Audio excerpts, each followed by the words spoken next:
Halo guys, welcome back again to my channel bersama saya Hansen di sini dan seperti biasanya setiap harinya saya akan buatkan video seputar cryptocurrency. Apa kabar hari ini semuanya? Semoga dalam keadaan yang baik-baik saja. Teman-teman, kita melihat Bitcoin terus menanjak naik ke atas dan membentuk all-time high demi all-time high yang baru. Bahkan kita hampir sempat menyentuh area $90.000 sebelum pada akhirnya kita mendapatkan semacam pullback ya teman-teman. Seingat saya kita sampai ke kurang lebih 89.600 sebelum pada akhirnya mendapatkan rejection. Padahal baru hari kemarin kita membahas Bitcoin itu masih di sekitaran area range 80 ribuan dan hari ini sudah hampir 90 ribu. Itulah secepat apa market cryptocurrency bisa bergerak teman-teman. Dan di video hari ini kita bakalan bahas apa yang kira-kira bisa kita expect berikutnya. Apakah Bitcoin akan langsung strike menuju ke area 100.000 ataukah ada pullback yang menanti kita dalam waktu dekat. Diikuti juga beberapa data di belakang layar yang menurut saya akan cukup penting untuk kalian simak. Jadi stay tune terus sampai akhir video. Nah, sekarang kita bakal mulai dari CoinMarketCap terlebih dahulu. Per hari ini secara global market cap crypto berada di angka 2,95 triliun dolar atau naik sekitar 8,31%.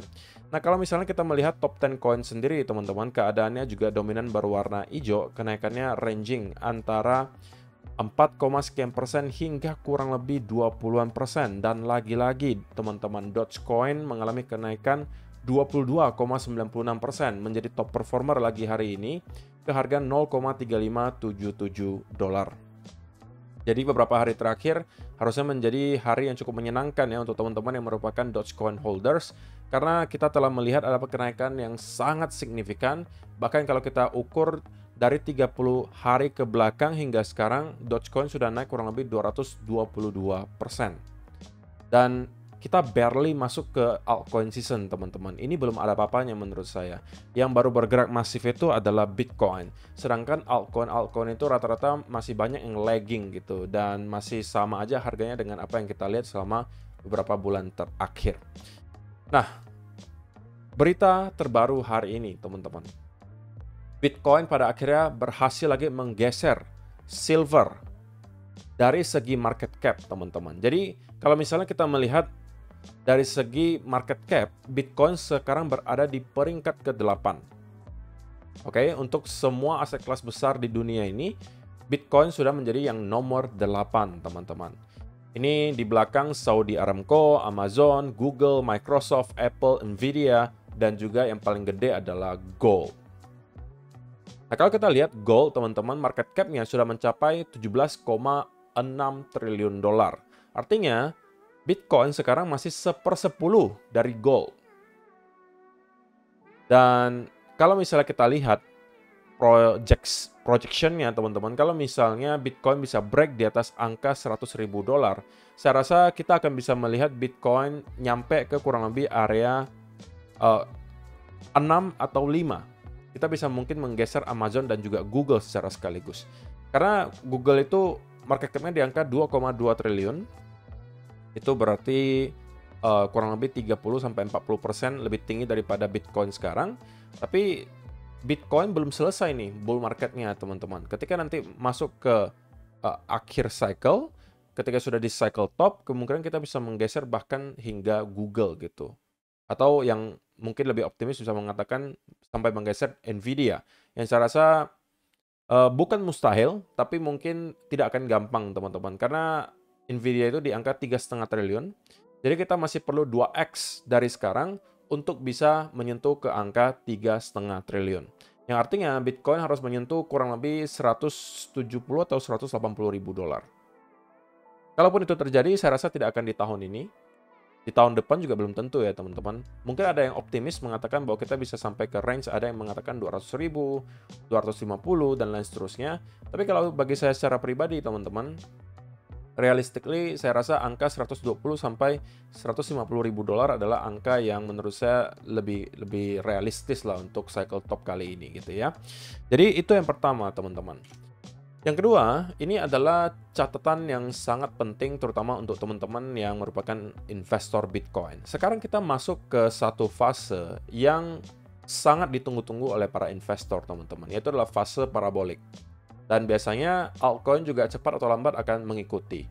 Dan ada beberapa tips and trick yang menurut saya dirangkum dengan sangat baik oleh Sevo di sini yang mau saya bagikan juga untuk kalian supaya kalian tidak melakukan beberapa kesalahan ini, terutama kalau kalian yang masih newbie yang baru-baru masuk ke kripto, mungkin belum punya pengalaman untuk melewati satu cycle. Kalau saya udah pernah melewati satu cycle, teman-teman. Jadi saya juga cukup setuju dengan apa yang disampaikan di sini. Dan menurut saya ini mungkin boleh kalian catat karena ini akan sangat membantu kalian. Yang pertama, teman-teman, ketika kita masuk ke fase parabolik seperti ini dan ketika nanti altcoin season datang, kita melihat semuanya meroket. Saya rasa kalian akan tidak punya waktu lagi untuk melakukan dollar cost averaging. Oke? Jadi kalian nggak punya waktu dan kalian harus yakin terhadap project yang telah kalian invest gitu. Kalau mau masuk, masuk sekalian. Jadi get in with conviction or not. Kalau punya conviction, punya keyakinan, masuk aja. Jadi nggak usah lagi dibagi-bagi, minggu ini saya beli $100, minggu depan beli $100. Takutnya nanti kalian belinya itu di harga yang jauh lebih tinggi, teman-teman. Karena kenaikan yang terjadi di altcoin ketika altcoin season terjadi, itu perharinya bisa naik puluhan hingga ratusan persen kadang-kadang. Jadi kalau kalian belinya minggu ini dengan minggu depan, harganya bisa terpaut cukup jauh. Jadi kalau misalnya kalian punya uang yang nominalnya cukup besar dan memang jatahnya untuk investasi di altcoin, mungkin ini adalah bukan saatnya untuk dollar cost averaging lagi, tapi ada lebih ke lump sum gitu ya. Jadi langsung aja masuk. Yang kedua, teman-teman, seiring dengan kenaikan harga altcoin yang kalian investasikan, pastikan juga kalian harus melakukan dollar cost averaging out. Artinya, kalian harus mempunyai exit strategy ketika kalian melihat altcoin kalian sudah mungkin printing 400%, 500%. Ya kalian juga harus tahu bahwa dia nggak akan naik terus-menerus. Pasti akan ada pullback gitu ya, dan bisa aja justru kita sudah mendekati top. Kalian nggak bakalan tahu topnya di sebelah mana.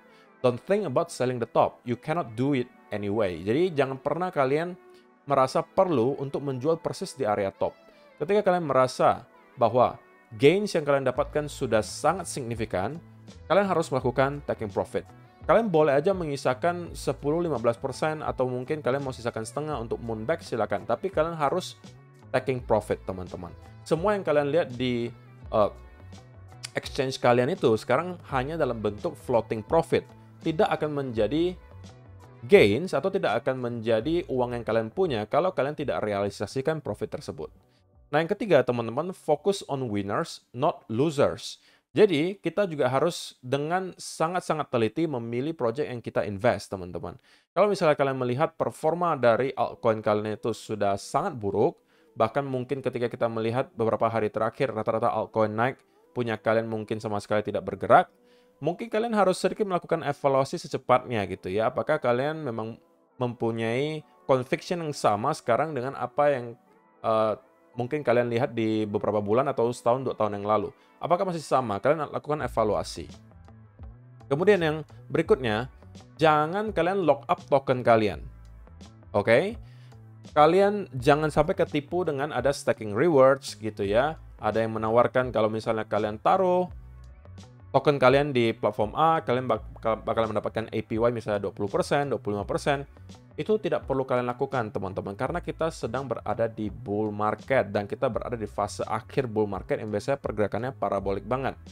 Otomatis, kalau misalnya kalian menyimpan aset kalian dan di staking, artinya nggak bisa kalian jual, akan di lock token kalian, dan rupanya ketika kalian sudah bisa menjemput atau mengeluarkan aset tersebut, bull market bisa jadi sudah berakhir dan kita sudah masuk ke bear market. Dan itu loss-nya bakalan jauh lebih besar. Jadi jangan lakukan itu. Yang berikutnya, rotate minimum. Nah, ini juga sebenarnya sedikit bertolak belakang ya, teman-teman, dengan apa yang kita lihat di poin ketiga ini. Focus on winners, not losers, gitu kan. Di sini dikatakan, kalian juga jangan terlalu banyak melakukan rotasi. Ya, intinya, kalian lakukan evaluasi sekarang, teman-teman. Kalau misalnya kalian masih mempunyai conviction yang sama dengan portofolio kalian, ya sudah, nggak usah rotasi kemana-mana lagi. Dan percayalah, akan ada waktunya di mana altcoin kalian akan mendapatkan gilirannya. Memang kadang-kadang kadang-kala kita melihat altcoin yang naik itu tidak semuanya. Kadang-kadang cuma ada 1, ada 2, mungkin ada beberapa, tapi sisanya masih stuck gitu kan. Tapi itu bukan berarti altcoin tersebut nggak akan naik. Mungkin belum gilirannya gitu. Dan yang berikutnya, this is a marathon, not a sprint. Jadi, kalau misalnya teman-teman mau menjadi investor long term, maka tugas kalian sekarang itu adalah mengembangkan portofolio kalian. Oke? Dan kemudian kalian akan gulung lagi di cycle berikutnya, gulung lagi di cycle berikutnya, dan itu pada akhirnya bisa membuat kalian mendapatkan profit yang sangat besar.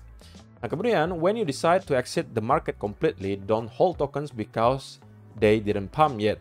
They might not pump this cycle. Nah, kalau misalnya kita sudah melihat, teman-teman, kita mendapatkan indikasi yang banyak sekali bahwa kita telah berada di akhir cycle, kita sudah kemungkinan berada di top, dan koin kalian sama sekali belum bergerak, ya maka bisa jadi memang di cycle ini koin tersebut tidak akan mempunyai tempat untuk atau tidak diminati oleh para investor gitu, dan memang tidak akan nge-pump. Dan ini terjadi juga di beberapa token di cycle sebelumnya gitu ya. Kita melihat banyak sekali token yang udah nge-pump luar biasa tinggi, tapi ada sebagian kecil yang sepertinya stuck gitu dan nggak bisa mendapatkan excitement sama sekali.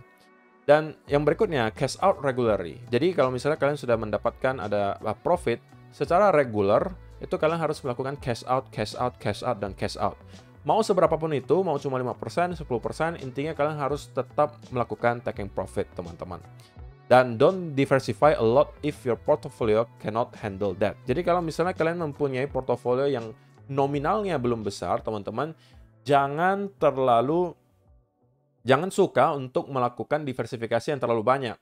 Kalau nominal portofolio kalian misalnya baru 10 juta, baru 20 juta, saya rasa tidak akan ada fungsinya kalau teman-teman masukkan ke sampai 20-30 altcoin yang berbeda. Oke? Artinya cuma 500.000 di token ini, 500.000 di token itu gitu kan. Kenaikan 20x di 500.000 itu cuma kurang lebih 10 juta saja ya teman-teman. Jadi pastikan kalian fokus gitu ya, apalagi kalau kalian yang masih equity-nya kecil, modalnya kecil, kalian cari beberapa saja yang kalian mempunyai conviction paling tinggi, masukkan di sana semuanya. Mungkin 30-30-30. Atau kalau mau cuma 2, 50-50 gitu kan. That's it. Nanti ketika sudah dapat cuannya lumayan besar, kalian mungkin sebagian profitnya bisa kalian geser lagi ke tempat yang lain. Tapi tidak di awal gitu ya. Jadi itu adalah beberapa tips and trick teman-teman yang menurut saya juga sangat-sangat penting untuk kalian ketahui. Nah, berikutnya teman-teman. Ini adalah mungkin hari paling menyenangkan di tahun 2024 ya teman-teman untuk para Bitcoin holders. Kenapa? Karena dalam beberapa hari terakhir teman-teman, kalau kita lihat ya, terutama 2-3 hari terakhir, kita melihat Bitcoin itu naik dari 76.000 sampai ke hampir 90.000 dolar. Oke, jadi kenaikan belasan ribu dolar dalam kurun waktu beberapa hari saja. Dan untuk sementara kita melihat momentumnya itu sangat deras teman-teman, sehingga saya merasa bahwa angka 100.000 di cycle kali ini merupakan target yang sudah sangat konservatif. Kenapa? Karena baru beberapa hari saja kita berhasil untuk masuk ke fase price discovery, kita sudah hampir nyentuh 90. 100.000 teman-teman yang mungkin beberapa bulan yang lalu terdengar sangat-sangat wow, sekarang terlihat tidak lagi terlalu menarik. Kenapa? Itu cuma kenaikan 14,12% lagi dari sini. Dan itu tidak ada apa-apanya, teman-teman. Itu bisa terjadi dalam kurun waktu seminggu, bisa 2 minggu, atau dalam beberapa bulan ke depan. Dan saya rasa, teman-teman, top di cycle ini mungkin tidak akan di 100.000. Kalau ada pullback di area tersebut, mungkin. Tapi itu kemungkinan bukan cycle topnya. Kita akan mungkin main di sekitaran range 120 sampai 150. Dan dari sana mungkin kita sudah bisa mendapatkan ada indikasi pelemahan momentum. Oke? Nah, tetapi teman-teman yang perlu saya ingatkan adalah bahwa untuk sekarang, ini juga sudah saya sampaikan sebenarnya di video kemarin ya. Oh, saya pribadi ya, expect bahwa area 85 sampai 90.000 kemungkinan akan provide some resistance. Oke? Dan kita telah persis berada di area tersebut. So, teman-teman, semacam pullback atau konsolidasi di sekitaran area di sini menurut saya cukup make sense untuk terjadi. Apakah itu sekedar konsolidasi selama 5-6 hari dan kemudian lanjut naik, ataukah kita akan mendapatkan pullback mungkin ke sekitaran area 82, 80.000 dan kemudian lanjut naik? Who knows? Tapi saya pribadi expect bahwa akan ada semacam selling pressure di sini. Nah, apakah ini berarti teman-teman harus jualan Bitcoin di spot back kalian? Absolutely not. Ini bukan untuk teman-teman kemudian menjual dan merasa, oke, nah berarti nanti saya beli lagi ya kalau di harga lebih murah. Bukan itu. Saya cuma pengen ingatkan bahwa ada potensi kita akan cooling down terlebih dahulu. Tapi saya tidak mengatakan saya jualan Bitcoin saya di sini, teman-teman. Oke, saya cuma bisa katakan bahwa ada potensi, ada selling pressure di sini. Jadi jangan sampai kaget aja ya kalau misalnya kita akan mendapatkan semacam pullback atau konsolidasi terlebih dahulu. Nah, ini mungkin hanya sekedar pengingat untuk teman-teman yang trading menggunakan leverage yang sangat tinggi dan masuknya mungkin di sekitaran area-area 85, 86, atau 88 ribu dolar bahkan misalnya. Kalian FOMO masuk dan kemudian leverage long. Nah, itu yang mungkin saya ingatkan, berbahaya kalau misalnya kalian lakukan seperti itu. Nah, selain daripada kita melihat bahwa area 90.000 itu berpotensi menjadi area resistance dikarenakan angka psikologi dan juga merupakan area trendline di sini. Ini adalah tren yang terbentuk dari cycle top tahun 2021, teman-teman. Kalau kita hubungkan, maka akan ketemunya di kurang lebih area 85 sampai 90 ribu dolar. Selain daripada dua alasan itu, teman-teman, kita juga melihat USDT dominance. Oke? USDT dominance, chart yang juga mungkin jarang sekali dibahas, tetapi menurut saya ini adalah chart yang juga cukup reliable untuk dibahas dan dijadikan sebagai semacam tambahan informasi. Adalah bahwa di USDT dominance pun kita melihat dia sedang ngeritas ke area major trendline yang telah terbentuk bahkan dari tahun 2018, teman-teman. Setiap kali kita menyentuh ke area trendline di sini selalu ada rebound yang terjadi atau at least semacam konsolidasi. Nah, sekarang kita juga telah berhasil untuk menyentuh ke area tersebut dan ini juga menjadi potensi area support untuk USDT dominance. Untuk teman-teman yang nggak tahu, simpelnya gini. Kalau USDT dominance itu mengalami penurunan, maka market crypto harusnya mengalami kenaikan. Artinya, nggak banyak orang yang pegang USDT, kebanyakan sudah pegangnya dalam bentuk koin. Nah, itu yang ditunjukkan di sini. Sebaliknya, kalau misalnya USDT dominance mengalami kenaikan, maka bisa diartikan dengan simpelnya adalah mulai banyak orang kembali memegang USDT daripada koin-koinnya, sehingga dominasi USDT kembali mengalami kenaikan. Nah, kalau misalnya USDT dominance mengalami kenaikan atau rebound, maka biasanya kita akan melihat semacam pullback atau setidaknya konsolidasi di Bitcoin dan kawan-kawan. Dan untuk sementara, ada potensi hal tersebut terjadi, teman-teman. Semacam pullback atau konsolidasi dikarenakan USDT dominance kembali ngeritas ke area major trendline yang telah terbentuk selama kurang lebih 6 tahun terakhir. So, berangkat dari pengetahuan tersebut, teman-teman, ini mungkin interpretasinya bisa berbeda-beda untuk setiap orang. Kalau misalnya kalian yang sampai hari ini merasa belum punya exposure yang cukup di altcoin, maka ini harusnya bisa kalian jadikan sebagai sebuah peluang. Artinya apa? Artinya ketika nanti kita melihat Bitcoin start untuk mendapatkan pullback, ada kemungkinan altcoin juga akan mendapatkan semacam selling pressure, teman-teman. Akan ada semacam sell off yang terjadi, walaupun saya rasa nggak akan dalam-dalam banget, ya kita mungkin sebutnya sebagai dip gitu ya. Dan itu bisa menjadi peluang untuk buy the dip, teman-teman. Untuk kalian yang mungkin merasa, aduh kok saya ketinggalan, dan saya merasa belum punya altcoin yang cukup, kira-kira kapan nih waktu yang tepat untuk lakukan akumulasi? Nah, saya rasa ketika nanti Bitcoin mendapatkan dip atau konsolidasi, itu adalah saat yang tepat. Kita bisa mungkin melihat Ethereum start untuk mengalami sedikit drop, bisa aja kembali ngeretest ke area 3100 maybe. Kalau itu sampai terjadi, saya rasa altcoin lainnya juga akan mengikuti. Tapi jangan sampai salah, teman-teman.